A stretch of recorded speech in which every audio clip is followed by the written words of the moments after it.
Zuhur baru Nabi Shallallahu Alaihi Wasallam sholat. Jadi sholat yang pertama dilaksanakan dalam Islam adalah zuhur. Makanya disebut zuhur. Ada pendapat yang bilang zuhur itu diambil dari kata waktu zuhur. Ada yang bilang bahwa zuhur itu diambil dari kata dhuhara yadhhar. Sholat yang pertama dilakukan oleh Nabi Shallallahu Alaihi Wasallam. Nah, bebarengan diwajibkannya sholat 5 waktu, diwajibkan juga sholat Jumat. Tapi karena Nabi Shallallahu Alaihi Wasallam masih periode Mekah, dan waktu itu di Mekah umat Islam masih terdesak, jangankan ngadain sholat Jumat, sholat 5 waktu aja masih sembunyi-sembunyi.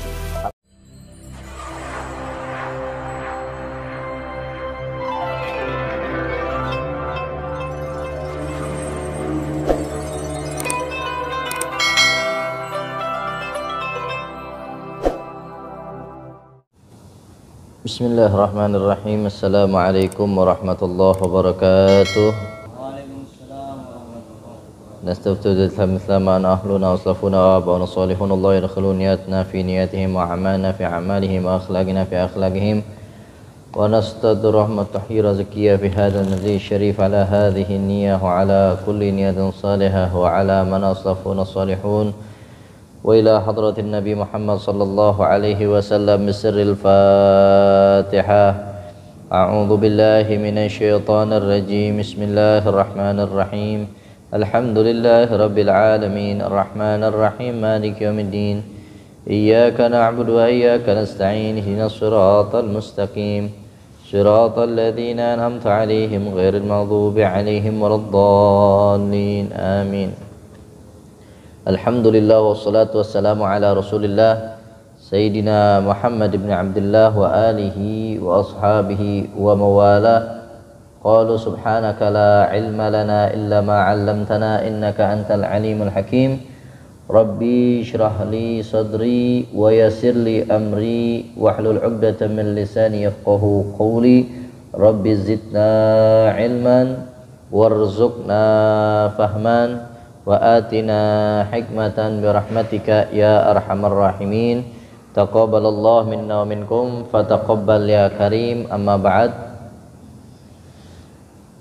Yang sama kita muliakan dan kita hormati seluruh dan segenap para jamaah, wabil khusus seluruh dan segenap pengurus atau DKM Masjid Ar-Rahman yang mohon maaf namanya tidak disebutkan satu persatu walaupun cuma 5 orang ya, karena belum kenal semua.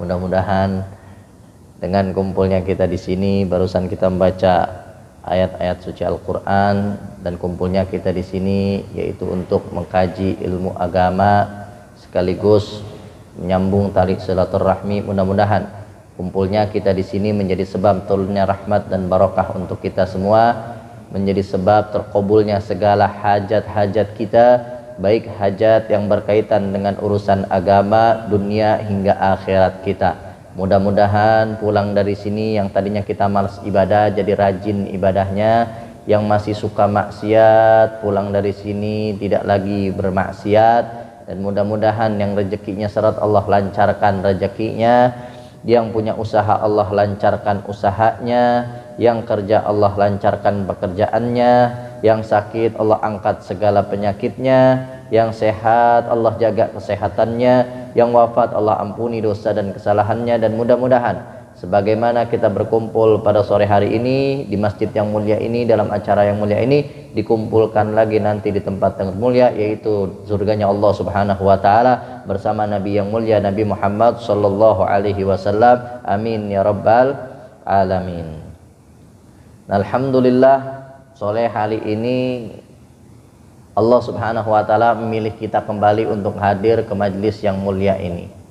Ini tanda bahwa Allah subhanahu wa ta'ala menginginkan kepada kita kebaikan, karena nggak semua orang bisa hadir ke majlis semacam ini. Nabi sallallahu alaihi wasallam beliau bersabda, man yuridillah bi khairan yufaqihu fid din.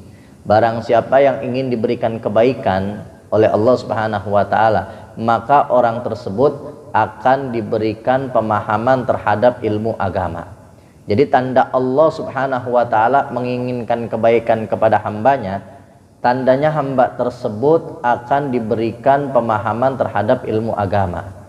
Jadi tanda orang dicintai oleh Allah apa enggak, tinggal lihat aja, rajin enggak ke majelis-majelis ilmu, rajin enggak ke pengajian-pengajian, rajin enggak ke majelis-majelis ta'lim. Tapi ini bukan untuk memponis orang lain, kita introspeksi diri kita.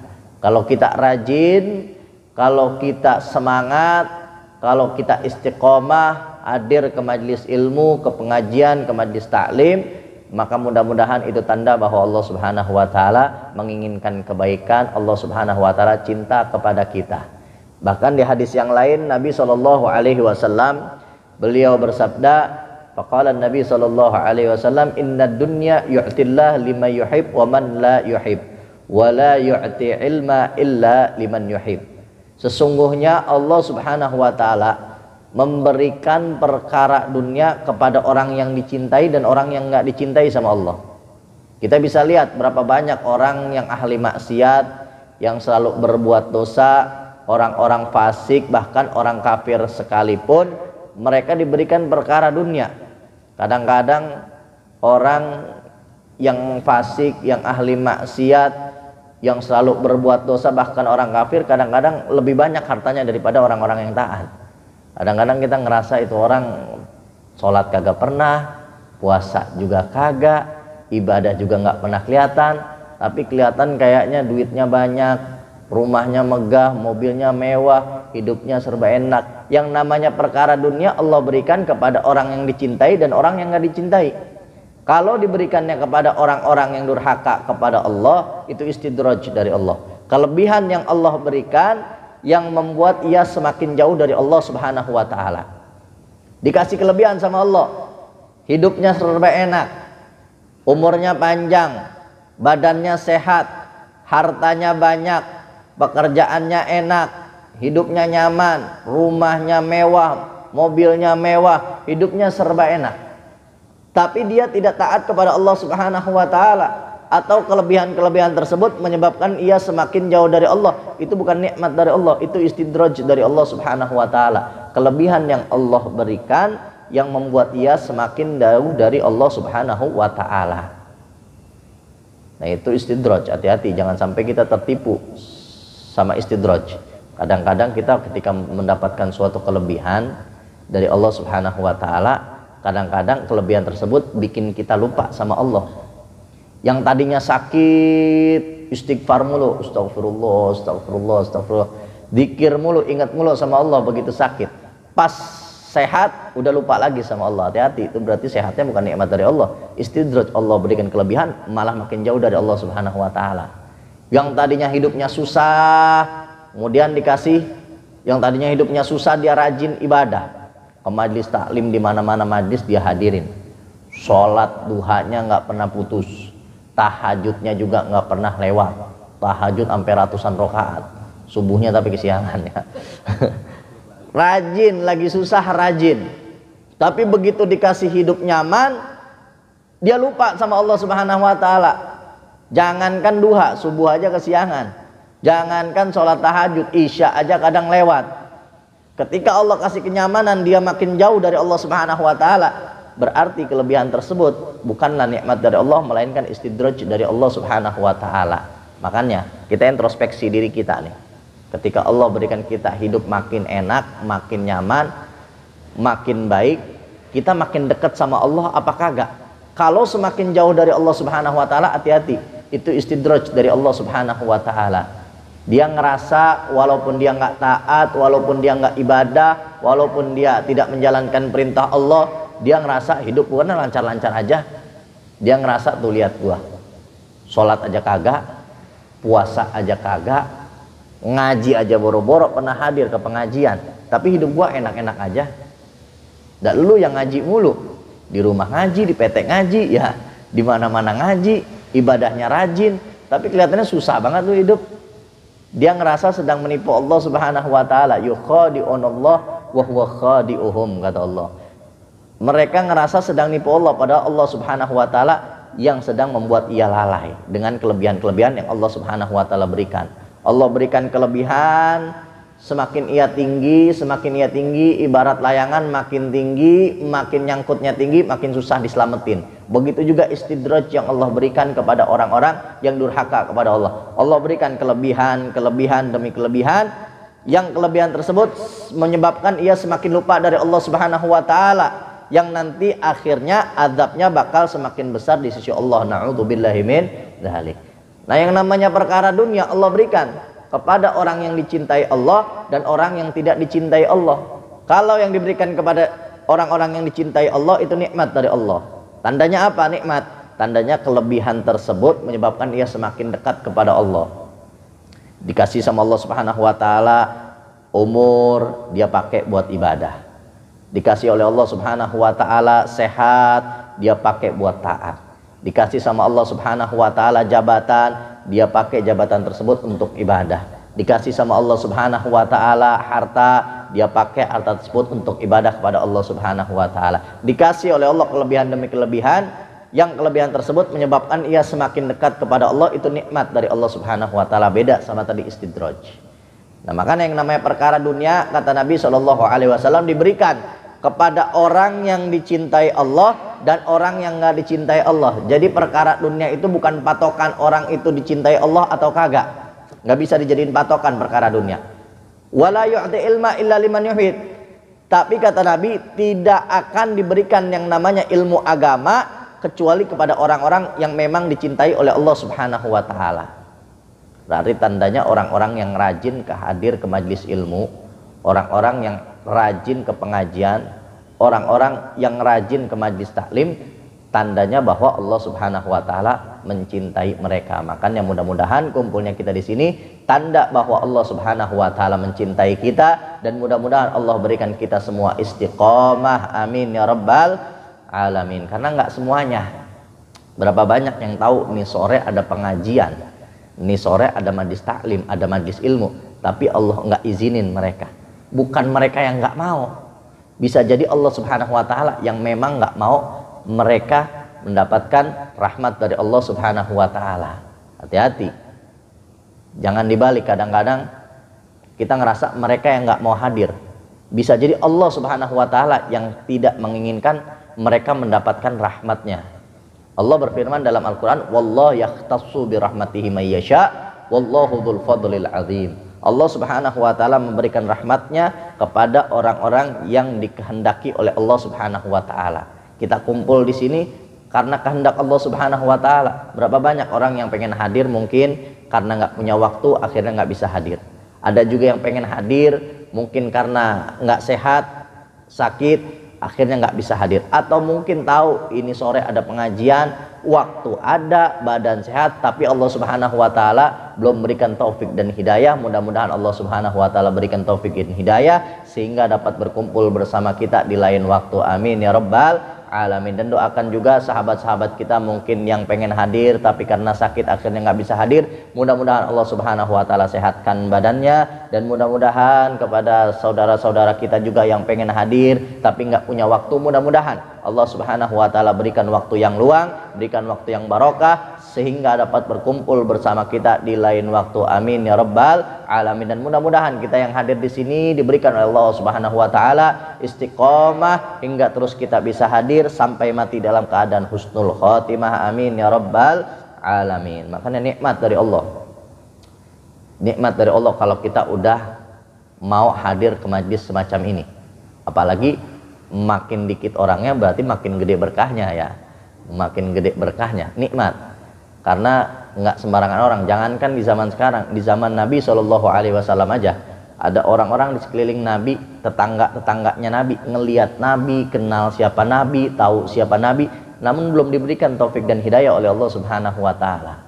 Padahal hidup sezaman sama Nabi, tetanggaan sama Nabi, kenal sama Nabi, tahu siapa Nabi. Bahkan ada orang-orang yang juga yang punya hubungan keluarga sama Nabi tapi belum diberikan taufik dan hidayah oleh Allah Subhanahu wa taala. Abu Lahab contohnya, pamannya Nabi SAW, tapi belum diberikan oleh Allah Subhanahu wa taala taufik dan hidayah. Makanya alhamdulillah kita dipilih oleh Allah Subhanahu wa taala, diberikan taufik dan hidayahnya, bisa kumpul hadir ke majlis yang mulia ini. Kita jaga ini nikmat dari Allah Subhanahu wa taala dengan istiqomah insya Allah. Amin ya rabbal alamin. Nah, ma'asyiral hadirin rahimakumullah, kita lanjutkan kajian kita melalui kitab Risalah Jami'ah yang membahas tentang fikih dan tasawuf, juga beberapa pembahasan sedikit di awal tentang keimanan.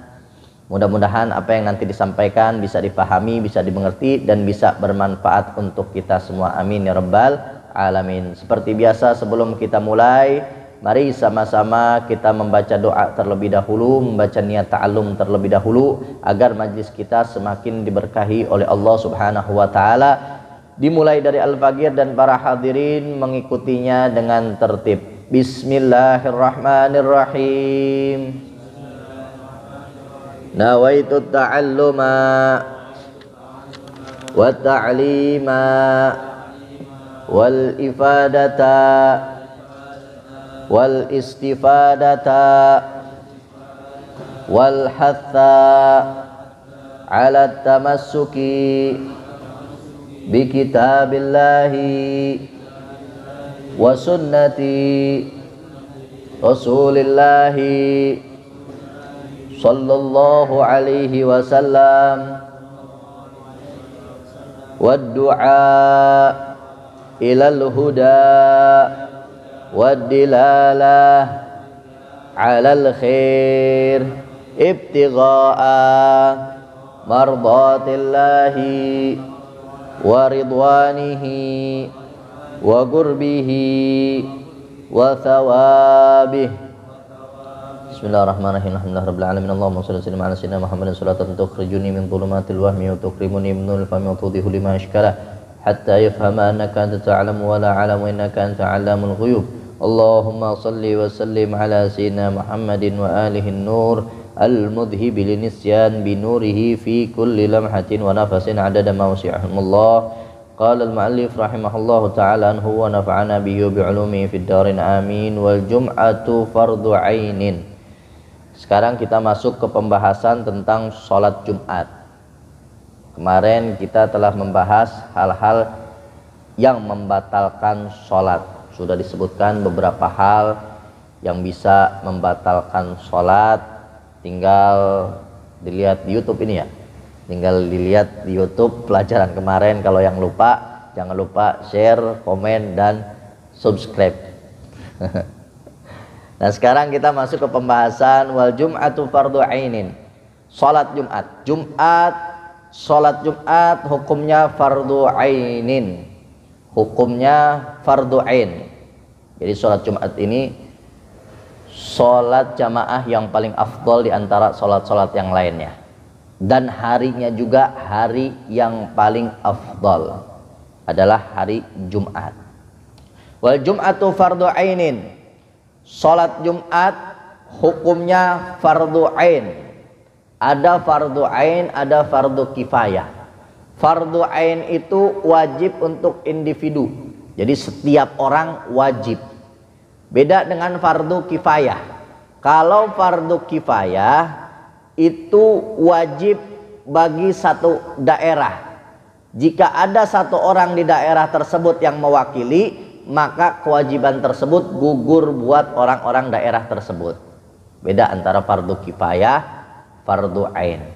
Kalau fardu ain, setiap individu wajib untuk menjalankannya. Walaupun satu kampung melaksanakan fardu ain tersebut, tapi ada satu orang yang nggak ngelakuin, satu orang tersebut berdosa. Beda dengan fardu kifayah. Kalau fardu kifayah, ada satu kampung, ada satu orang yang melaksanakan fardu kifayah tersebut, satu kampung tersebut telah gugur kewajibannya. Contoh misalkan fardu kifayah, sholat jenazah misalnya. Sholat jenazah kalau ada satu daerah semua orangnya nggak melaksanakan sholat jenazah, kalau ada yang meninggal, satu daerah tersebut berdosa. Tapi kalau ada satu aja yang wakilin untuk menyolati orang yang telah meninggal sholat jenazah, maka satu daerah tersebut gugur kewajibannya, walaupun nggak sholat nggak berdosa. Beda dengan fardu ain. Kalau fardu ain itu individual, setiap orang diwajibin, walaupun satu kampung melaksanakan sholat fardu ain tersebut, misalnya sholat Jumat, tapi ada satu orang yang nggak sholat Jumat, satu orang tersebut tetap diwajibkan, dan kalau meninggalkan dia berdosa. Itu fardu ain. Nah, sholat Jumat hukumnya fardu ainin, hukumnya fardu ain atas ala kulli muslimin, atas setiap orang Islam, mau yang udah lama ke Islamnya atau orang Islam yang masih baru. Semua orang Islam. Zakarin, laki-laki, berarti perempuan nggak diwajibin. Zakarin, setiap orang Islam laki-laki. Hurrin, dia merdeka, bukan budak, bukan hamba sahaya. Zaman sekarang mungkin perbudakan hamba sahaya udah nggak ada kali, udah nggak ada. Kalau zaman dulu masih ada perbudakan hamba sahaya. Contohnya kalau habis peperangan, misalkan ada peperangan, terus pasukan yang kalah itu biasanya dijadiin tawanan, dijadiin hamba sahaya, budak. Itu perbudakan. Zaman sekarang mungkin udah nggak ada. Paling daerah Sunda masih ada ya, barudak. Budak itu mah bocah-bocah kecil, anak-anak receh ya. Bukan barudak itu maksudnya budak. Bukan seorang budak, orang yang merdeka. Jadi kalau budak nggak fardu ain buat dia, nggak wajib buat dia. Tapi kalau orang yang merdeka wajib, karena sholat Jumat itu hukumnya fardu ain bagi setiap orang Islam laki-laki yang merdeka. Dia bukan budak, bukan hamba sahaya. Contoh kita semua nih ya, kita merdeka, bukan budak, bukan hamba sahaya, bukan. Hadirin, yang bukan musafir. Jadi bukan musafir, dia orang yang mukim, dia bukan musafir. Contoh misalkan kita tinggal di Bekasi, berangkat ke Bandung atau ke Cirebon.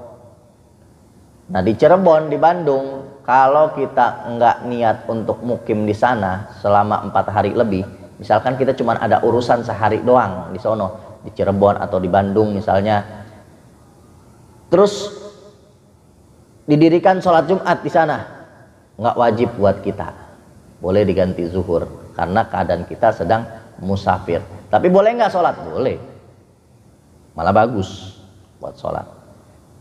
Tapi kalau dia bukan musafir, kita tinggal di Bekasi, terus di daerah kita ngadain sholat Jumat, kita berarti bukan musafir, maka fardu ain buat kita, wajib kita untuk ikut sholat Jumat. Maka sholat Jumat hukumnya fardu ain atas setiap muslim, orang Islam, laki-laki yang merdeka, yang bukan musafir, bila udhrin syar'iyyin, tanpa udur syar'i, kal maradi wal matari. Contohnya sakit atau hujan lebat. Nggak ada udur. Kalau nggak ada udur, dia wajib sholat Jumat. Apa aja contohnya udur syar'i? Contohnya sakit. Kalau misalkan dia muslim, orang Islam, dia laki-laki, dia merdeka, bukan budak, kemudian dia nggak musafir, tapi dia sakit, maka nggak wajib buat dia sholat Jumat. Tapi sakitnya sakit yang memberatkan dia buat keluar. Misalkan emang nggak boleh keluar, nggak bisa berdiri, sakit, badannya lemes, bukan cuman pilek, cuman puyeng ya.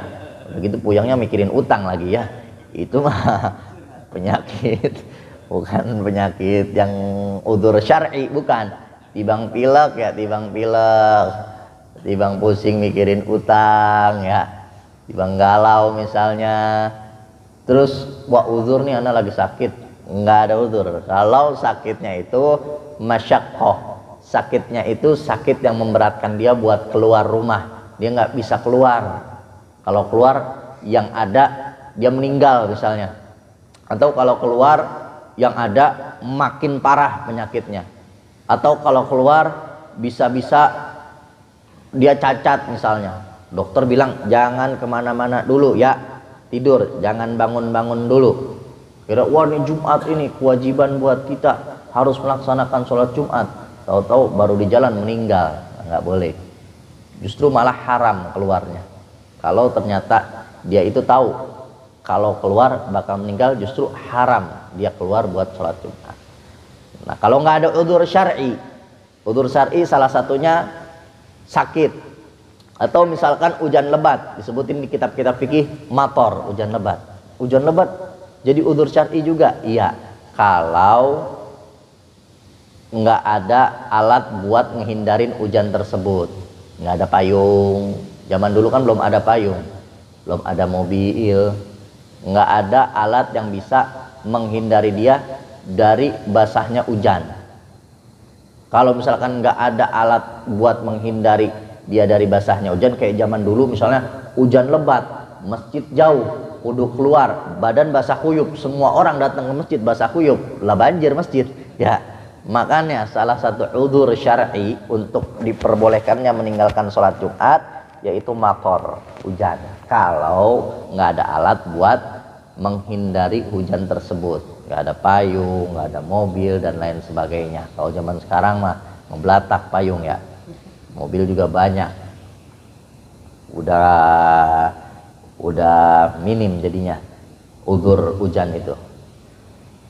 Nah itu hukum sholat Jumat, hukumnya fardu ain buat orang Islam laki-laki yang merdeka, yang tidak dalam keadaan musafir, dan tidak ada udzur syar'i seperti sakit atau hujan. Tuh 5. Dia muslim, orang Islam, dia laki-laki, dia merdeka, dia bukan musafir, dia nggak ada udzur syar'i, maka wajib dia buat sholat Jumat. Nggak ada alasan buat sholat Jumat. Akan nggak apa-apa kalau sekali 2 kali mah, kan kalau 3 kali baru nggak boleh.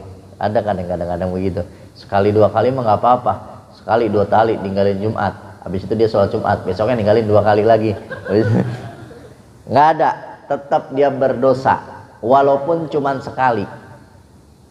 Walaupun cuman sekali, misalkan ada sholat Jumat, malas banget sholat Jumat, ganti aja sholat zuhur, berdosa. Berarti dia ninggalin fardu ain, ninggalin kewajiban, berdosa. Wah kalau begitu mendingan gak usah sholat Jumat, gak usah sholat zuhur juga. Ngapain sholat zuhur, orang berdosa juga. Kalau ninggalin sholat zuhurnya jadi double, ninggalin sholat Jumat, ninggalin sholat zuhur, double dosanya. Nah nggak ada orang muslim laki-laki merdeka bukan musafir, nggak ada udzur syar'i, terus dia ninggalin sholat Jumat, nggak boleh, hukumnya haram. Hukumnya haram meninggalkan fardu ain berarti. Wa min syurutil jum'ah, dan diantara syarat-syaratnya Jumat.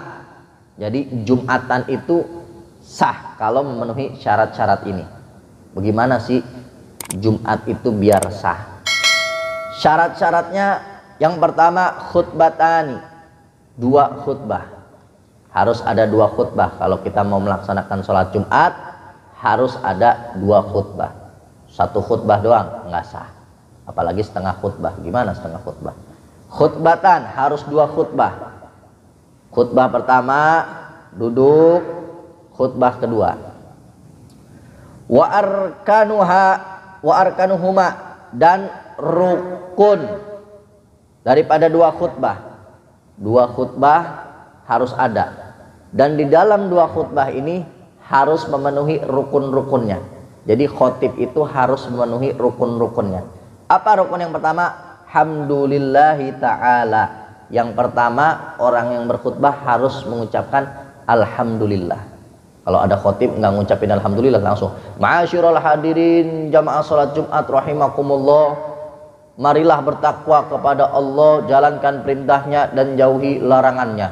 Inna ahsanal kalam, langsung begitu. Dia nggak ngucapin alhamdulillah, baik itu pakai innal hamdalillah atau alhamdulillah, alhamdulillahirabbil alamin, pokoknya hamdalah. Mau innal hamdalillah atau alhamdulillah. Yang pertama daripada rukun-rukunnya khutbah harus mengucapkan alhamdulillah, harus mengucapkan hamdalah. Yang kedua, wassalatu ala nabi sallallahu alaihi wasallam, harus bersolawat kepada Nabi sallallahu alaihi wasallam.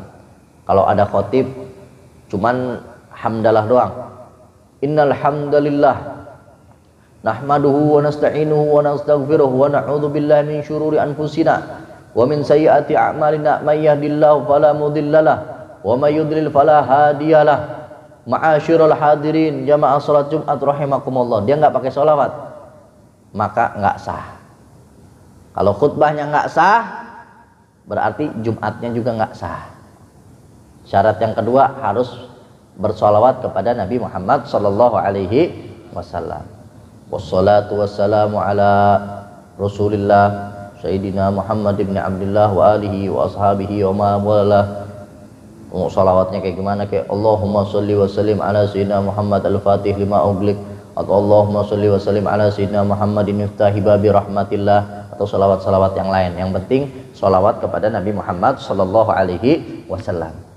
Yang ketiga, syarat daripada khutbah al-wasiyah bittaqwa, harus khotib itu berwasiat untuk bertakwa. Kalau ada khotib misalkan baca hamdalillah, innal hamdalillah nahmaduhu wa nasta'inuhu wa nastaghfiruh wassalatu wassalamu ala Rasulillah sayyidina Muhammad ibn Abdullah wa alihi wasallam wa ala. Ma'asyiral hadirin jamaah salat Jumat rahimakumullah. Kita bersyukur kepada Allah atas segala nikmat, dan harus kita mensyukuri segala nikmat-nikmat dari Allah Subhanahu wa taala. Inna ahsanal kalam kalamallahil malikil alam. Allah Subhanahu wa ta'ala yaqulu bi qawlihi yatil muhtadun wa idza quri'al Qur'an fastami'u lahu wa ansitu la'allakum turhamun. Misalkan innallaha malaikatahu yusholluna 'alan nabiy ya ayyuhalladzina amanu shollu 'alaihi wa sallimu taslima. Habis itu duduk. Dia enggak nyebutin wasiat takwa, ittaqullah. Enggak nyebutin ittaqullah, bertakwalah kepada Allah, maka enggak sah khutbahnya. Kalau khutbahnya enggak sah, salat Jumatnya juga enggak sah. Jadi yang pertama harus mengucap hamdalah, sholawat kepada Nabi Muhammad sallallahu alaihi wasallam. Yang ketiga, wasiat untuk bertakwa. Yang keempat, wa qiraati ayah minal Qur'an fi ihdahuma, membaca ayat daripada Al-Qur'an di salah satu dua khutbah, mau khutbah yang pertama atau khutbah yang kedua. Kalau tiga tadi, hamdalah, sholawat kepada Nabi, dan wasiat takwa, itu harus ada di khutbah pertama dan khutbah kedua.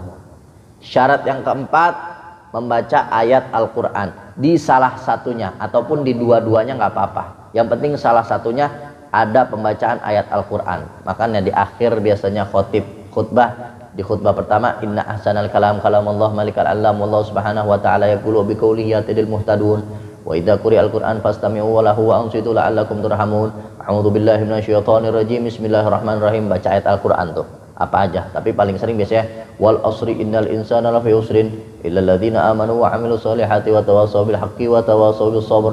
Barakallahu li wa lakum fil Qur'anil azim. Baca ayat Al-Qur'an mau di khutbah pertama atau khutbah kedua ataupun di dua-duanya bagus. Dan harus satu ayat minimal. Boleh 2 ayat, boleh 3 ayat, boleh 4 ayat, boleh banyak ayat. Tapi minimalnya 1 ayat. Dan ayatnya harus yang mafhumah, yang bisa dipahami. Jangan mentang-mentang minimal 1 ayat. Yasin, shadaqallahul azim, barakallahu li wa lakum fil Qur'anil azim, wa nafa'ani. Nggak boleh. Harus 1 ayat mafhumah yang bisa dipahami minimalnya. Mau 2 ayat, mau 3 ayat, mau 1 surat, mau berayat-ayat nggak apa-apa. Mau di khutbah pertama ataupun khutbah kedua ataupun di kedua khutbah. Makanya kadang-kadang dua khutbah itu suka dibaca ayat Al-Quran. Yang pertama biasanya wal asri innal insana fi usrin illal ladzina. Yang kedua biasanya innallaha ya'muru amarallahu bi amri bada fi bi nafsihi wa tanna bi malaikat qudsi faqala ta'ala wa lam yazal qailan alima innallaha wa malaikatahu yusholluna 'alan nabi ya ayyuhalladzina amanu shollu 'alaihi wa sallimu taslima. Allahumma shalli wa sallim. Biasa itu baca 1 ayat. di khutbah kedua sama khutbah pertama biasanya. Tapi yang wajib cuman di salah satu dua khutbah itu harus ada pembacaan ayat Al-Quran. Itu rukun yang keempat daripada rukun-rukun khutbah. Yang kelima, doa lil mu'minin fil akhirah. Doa buat orang-orang mukmin di khutbah kedua. Jadi di khutbah kedua wajib khatib itu berdoa untuk mendoakan kaum mukminin wal muslimin. Makanya biasanya khatib di khutbah kedua tuh doa, Allahumma ighfir lil muslimina wal muslimat wal mu'minina wal mu'minat al ahya'i minhum wal amwat bi rahmatika ya arhamar rahimin. Ya biasa gitu. Ma'asyiral muslimin, innallaha ya'murukum bil adli wal ihsan sampai akhir dah biasanya. Makanya di khutbah kedua itu wajib mendoakan kepada kaum mukminin. Nah itu tuh rukun khutbah. Harus membaca hamdalah, harus membaca salawat kepada Nabi SAW, harus wasiat bertakwa. Nah ini 3 rukun harus ada di khutbah pertama dan khutbah kedua. Rukun yang keempat yaitu membaca ayat Al-Quran, baik di khutbah pertama ataupun khutbah kedua, atau di khutbah kedua-duanya nggak apa-apa. Dan yang kelima yaitu doa kepada orang-orang mukmin, doa untuk orang-orang mukmin di khutbah kedua. Andai kata ada khatib doa buat orang mukminnya di khutbah pertama doang, tapi di khutbah kedua dia nggak baca untuk doa lil mukminin, maka rukunnya tidak terpenuhi. Kalau rukunnya tidak terpenuhi berarti khutbahnya nggak sah. Kalau khutbahnya nggak sah, sholat Jumatnya nggak sah. Nah untuk khatib disyaratkan juga mutatahhiran masturul aurah, harus dalam keadaan suci, baik badannya suci dari hadas kecil maupun hadas besar, atau bajunya juga harus suci, dan dia juga harus suci. Dianya harus suci, bajunya juga harus suci. Masturul aurah, harus ketutup auratnya. Jadi khotib itu harus tutup aurat sama kayak sholat. Jadi nggak boleh tuh khotib misalkan pakai celana pendek gitu khutbah, nggak boleh. Auratnya kebuka nggak boleh, harus ketutup auratnya. Wa yajibu julus bainahuma fawqa tuma'nina shalah wal muwalah, dan wajib juga bagi khotib duduk di antara 2 khutbah sekedar tumakninah sholat. Tumakninah sholat itu kan rata-ratanya itu baca subhanallah tuh. Subhanallah itu udah dihitung tumakninah, lebih dari itu sedikit. Makanya khotib begitu khutbah duduk cuman bentar berdiri lagi nggak bisa, harus duduk sekedar tumakninah. Sekedar tumakninah, tapi rata-rata biasanya ada muadzinnya ya, panjang baca apa namanya, murokki namanya, baca murokki dulu, jadi duduknya rada lama. Kalau duduknya sebentar nggak sampai tumakninah, dia duduk berdiri lagi, nggak sah, karena wajib duduk di antara 2 khutbah fawqa tumakninah, lebih dari kadar tumakninah, lebih sedikit. Wal mualah, dan harus mualah. Mualah itu continue, enggak keputus. Khutbah pertama duduk di antara 2 khutbah, khutbah lagi kedua. Enggak boleh khutbah pertama duduk di antara 2 khutbah, ngobrol dulu atau ngapa-ngapain dulu, habis itu baru khutbah kedua, nggak bisa. Karena syaratnya juga harus mualah. Nah itulah syarat sholat Jumat, yaitu harus ada 2 khutbah. Dan rukun-rukun khutbah tadi sudah disebutkan, yaitu mengucap alhamdulillah, salawat kepada Nabi SAW, wasiat takwa, membaca ayat Al-Quran di salah satu 2 khutbah, dan doa kepada untuk orang-orang mukmin di khutbah terakhir. Dan bagi khatib wajib suci, wajib menutup aurat, wajib duduk di antara 2 khutbahnya, dan wajib mualah kontinu, tidak terputus. Nah itulah syarat daripada sholat Jum'ah. Dan kalau kita belajar kitab-kitab yang lebih gede lagi, ada syarat-syarat lain, termasuk harus terkumpulnya 40 orang yang bukan musafir. Harus terkumpul 40 orang. Terus bagaimana kalau kurang dari 40? Menurut pendapat yang mu'tamad nggak sah. Harus 40 orang yang hadir. Dan orang-orang yang bukan musafir. Itu harus 40 orang. Kalau 12 gimana? Emang ada pendapatnya. Kalau 9 gimana? Ada pendapatnya. Tapi itu kalau misalkan keadaan darurat. Nggak boleh kita ngambil pendapat-pendapat yang bukan muktamad, tapi bukan dalam keadaan darurat. Nggak boleh. Nggak boleh. Makanya kadang-kadang orang belajar ilmu, semakin dia pinter, kalau nggak dibarengin dengan tasawuf, makanya ini kita belajar fikih dan tasawuf. Kalau dia belajar fikih doang tanpa dibarengin dengan tasawuf, faqad tazandak, kata Imam Syafi'i. Itu orang bakal jadi orang zindik. Kalau dia belajar fikih doang, tahu ada pendapat ini, ada pendapat ini, ada pendapat ini, ada pendapat ini, dia ngambil pendapat-pendapat yang lemah, padahal dalam keadaan nggak darurat, akhirnya acak-acakan ibadahnya. Acak-acakan ibadahnya. Banyak pendapat-pendapat dalam hukum fikih itu banyak. Kalau orang makin luas ilmunya tapi nggak semakin kuat juga tasawufnya, akhirnya ngacak-ngacak hukum. Nggak apa-apalah ada pendapat yang ngebolehin, nggak apa-apalah ada ini, dia nggak ngambil pendapat yang mu'tamad, pendapat yang kuat. Padahal pendapat-pendapat yang lemah itu boleh kita pakai kalau lagi dalam keadaan darurat. Contoh misalkan masalah nikah, ada pendapat yang bilang nikah itu tanpa wali, boleh. Ada lagi yang bilang nikah itu tanpa saksi, boleh. Tapi kalau kita dalam mazhab Syafi'i, harus ada wali, harus ada 2 saksi, ya kan? Tapi kalau orang belajarnya fikih doang, tapi nggak belajar tasawuf, akhirnya dia ngacak-ngacak hukum. Ada pendapat yang nggak tanpa wali bisa kita nikah. Ada juga pendapat yang tanpa 2 saksi kita bisa nikah. Berarti walaupun nggak ada saksi, walaupun nggak ada wali, tinggal nikah doang boleh. Kan kacau, ya. Kacau akhirnya kalau dia belajar ilmu agama dengan nafsunya tanpa belajar ilmu tasawuf. Makanya di sini diajari belajar selain fikih juga, di dalam kitab Risalah Jamiah kita juga belajar tasawuf. Nah, hari Jumat ini hari yang paling afdol. Kata Imam Ghazali radhiyallahu anhu, andai kata kita selama 1 minggu sibuk dengan dunia, usahain hari Jumat itu khusus untuk akhirat kita. Makanya sampai-sampai kenapa setiap Jumat itu diwajibkan khutbah, biar kita itu dapat ilmu minimal seminggu sekali. Minimal seminggu sekali. Sebab hati kalau udah 3 hari nggak kemasukan ilmu agama, dia bakal keras. Kalau hati udah keras, mau nasihat dari siapapun nggak bakal masuk. Jangankan dari orang yang alim, jangankan dari orang yang soleh, dari Nabi sekalipun, kalau hati udah keras nggak bakal bisa masuk. Berapa banyak orang-orang yang di zaman Nabi SAW nggak beriman? Kenapa? Hatinya keras.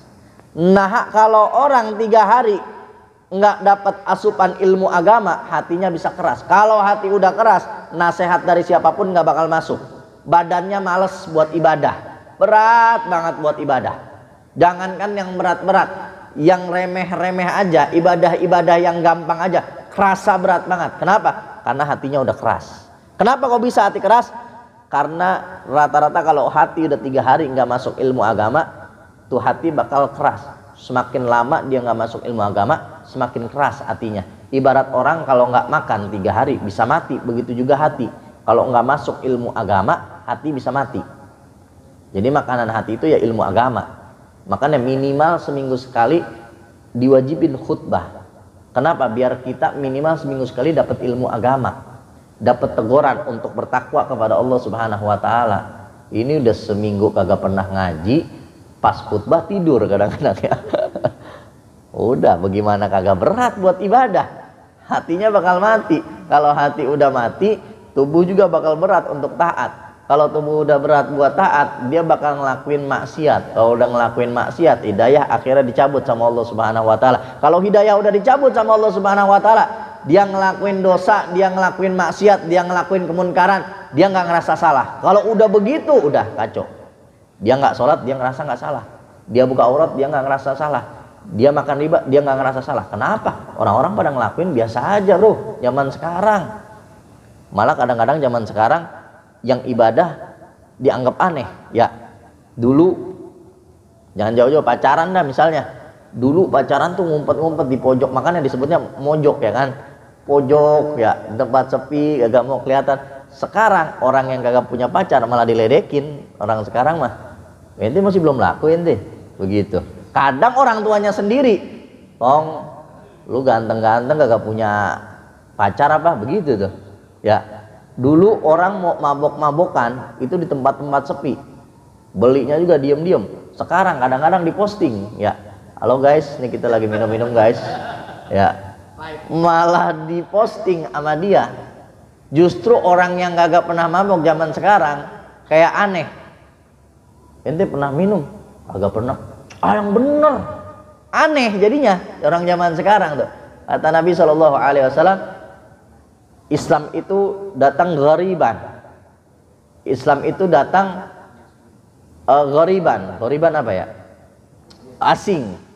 Asing. Jadi waktu datang awal Islam itu orang-orang Mekah, agama apa ini? Nanti saya udul ghariban. Nanti di akhir zaman juga bakal menjadi asing. Orang yang rajin sholat, orang yang rajin ibadah, orang yang kagak pernah maksiat, malah asing aneh. Zaman sekarang orang kagak pernah pacaran, kagak mungkin. Orang sekarang kagak pernah ngelakuin ini, kagak mungkin. Jadi kebalikannya tuh zaman sekarang akhir zaman. Jangankan orang yang kagak ngaji, yang ngaji aja kadang begitu. Makanya di akhir zaman ini nanti kita bakal melihat kata Nabi SAW, hatal halim minhu hayran. Sampai orang yang alim aja, yang ahli ibadah aja, dia bakal bingung. Mana sih yang benar? Jangankan orang yang awam, yang alim aja bakal bingung. Ini bilang A, ini bilang B, yang ini bilang benar, yang ini bilang salah, yang ini bilang hak, yang ini bilang munkar, yang ini bilang ibadah, yang ini bilang maksiat. Padahal sama satu perkaranya itu juga. Orang-orang bakal bingung. Jangankan yang awam, yang alim aja bakal bingung. Bagaimana caranya kita bisa terlepas dari fitnah-fitnah akhir zaman? Hadir ke majlis-majlis ilmu semacam kayak gini. Semacam kayak gini. Biar apa? Biar kita terus dikasih hidayah oleh Allah Subhanahu wa taala. Kalau hidayah udah dicabut sama Allah, udah. Itu udah paling bencana.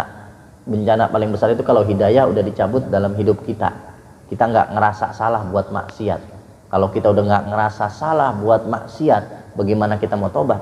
Kalau orang ngelakuin maksiat, sebesar apapun dia ngelakuin maksiat, terus dia masih ngerasa salah, ada kemungkinan dia buat bertobat karena dia ngerasa salah. Tapi kalau dia udah ngelakuin salah, terus nggak ngerasa bersalah, dia ngelakuin salah terus dia nggak merasa bersalah, kapan dia mau tobat? Dia nggak ngerasa salah. Dia nggak ngerasa salah. Bahaya kalau orang udah dicabut hidayah dalam hidupnya, maka udah paling bencana paling besar. Dia ninggalin pengajian, dia ninggalin majlis taklim, dia ninggalin nuntut ilmu agama, ngerasa nggak salah, biasa aja, ngerasa nggak rugi, biasa aja. Hati-hati. Kata Buya Said Muhammad bin Ali al-Maliki, bencana agama itu awalnya kecil, nanti sedang, nanti gede. Awalnya ngeremehin ibadah-ibadah yang kita anggap kecil, nanti akhirnya ngeremehin ibadah yang lebih gede, akhirnya ngeremehin lagi yang lebih gede, akhirnya ninggalin semua kewajiban. Na'udzubillahi min dzalik. Kalau udah kena bencana agama, kerugiannya bakal kita rasain di akhirat selama-lamanya. Kalau bencana dunia, itu kerugiannya cuma di dunia, sebulan 2 bulan, setahun 2 tahun. Bencana di dunia itu bakal hilang, bakal kembali pulih, beritanya juga bakal sepi. Jangan jauh-jauh, kemarin Cianjur ya, belum ada sebulan ya, sekarang udah nggak banyak lagi orang yang ngomongin. Status udah jarang lagi tentang Cianjur. Waktu awal-awal semua status tentang Cianjur ya, gempa bumi macam-macam. Ntar sebulan 2 bulan, setahun 2 tahun, 5 tahun, 10 tahun ke depan udah nggak ada lagi beritanya, kembali pulih lagi. Bencana dunia kerugiannya cuma sementara doang. Tapi kalau bencana agama, yang bakal didapatkan dari kerugian selama-lamanya di akhirat. Tapi kadang-kadang orang nggak takut sama bencana agama. Dia nggak tahu ilmu agama, masa bodoh. Dia nggak rajin ibadah, masa bodoh. Dia nggak mau taat, masa bodoh. Dia selalu maksiat, masa bodoh. Dia nggak pernah ngaji, masa bodoh. Dia nggak pernah ke majelis taklim, masa bodoh. Dia nggak pernah nuntut ilmu agama, masa bodoh. Dia nggak ngerasa padahal dia lagi kena bencana agama yang nanti kerugiannya bakal dia rasakan di akhirat selama-lamanya. Na'udzubillahi min dzalik. Makanya mudah-mudahan Allah Subhanahu wa taala senantiasa jaga kita semua. Allah Subhanahu wa taala berikan taufik dan hidayah kepada kita semua sehingga kita bisa istiqomah terus hadir ke majlis-majlis yang semacam ini, sehingga kita semakin taat kepada Allah Subhanahu wa taala, jauh dari maksiat, dan mudah-mudahan Allah Subhanahu wa taala jadikan perkumpulan kita perkumpulan yang diberkahi oleh Allah Subhanahu wa taala, perkumpulan yang membawa rahmat dari Allah Subhanahu wa taala, perkumpulan yang membawa magfirah dari Allah Subhanahu wa taala, dan mudah-mudahan sebagaimana kita berkumpul pada sore hari ini dikumpulkan lagi nanti kelak di akhirat di surganya Allah Subhanahu wa taala bersama Rasulullah sallallahu alaihi wasallam. Amin ya rabbal alamin. Nah, itulah tadi beberapa pembahasan tentang sholat Jumat. Kalau ada pertanyaan boleh dipertanyakan. Mumpung masih ada waktu 5 menit lagi ya. 4 menit lagi. 4 menit lagi kali ada pertanyaan. Kalau nggak ada pertanyaan, kita siap-siap sholat maghrib. Nggak ada pertanyaan. Sejarah sholat Jumat. Jadi sejarah sholat Jumat, sebetulnya sholat Jumat itu diwajibkannya bebarengan dengan Isra wal Mi'raj. Jadi awal Isra wal Mi'raj itu kan diwajibin sholat ya, sholat 5 waktu. Isra wal Mi'raj itu waktu Nabi SAW masih berada di Mekah. Jadi Nabi masih ada di Mekah setelah wafatnya Abu Thalib, setelah wafatnya Siti Khadijah. Nabi SAW diperintahkan oleh Allah Subhanahu wa taala untuk melaksanakan Isra wal Mi'raj. Pulang-pulang bawa oleh-oleh malam Isra Mi'raj. Subuh itu Nabi SAW diajarin sama malaikat Jibril buat sholat. Zuhur baru Nabi SAW sholat. Jadi sholat yang pertama dilaksanakan dalam Islam adalah zuhur. Makanya disebut zuhur. Ada pendapat yang bilang zuhur itu diambil dari kata waktu zuhur. Ada yang bilang bahwa zuhur itu diambil dari kata dhuhara yadhhar, sholat yang pertama dilakukan oleh Nabi SAW. Nah, bebarengan diwajibkannya sholat 5 waktu, diwajibkan juga sholat Jumat. Tapi karena Nabi SAW masih periode Mekah, dan waktu itu di Mekah umat Islam masih terdesak, jangankan ngadain sholat Jumat, sholat 5 waktu aja masih sembunyi-sembunyi. Kalau kelihatan yang ada disiksa sama orang-orang kafir Quraisy. Kalau ada orang Islam yang ibadah, yang ada disiksa sama orang-orang kafir Quraisy. Makanya yang pertama melakukan sholat Jumat itu para sahabat yang udah ada di Madinah duluan. Jadi ada beberapa sahabat kan waktu itu. Ada beberapa sahabat yang udah dikirim hijrah ke Habasyah. Ada yang udah keluar dari kota Mekah duluan. Nah, sebagian sahabat itu yang pertama ngelakuin sholat Jumat.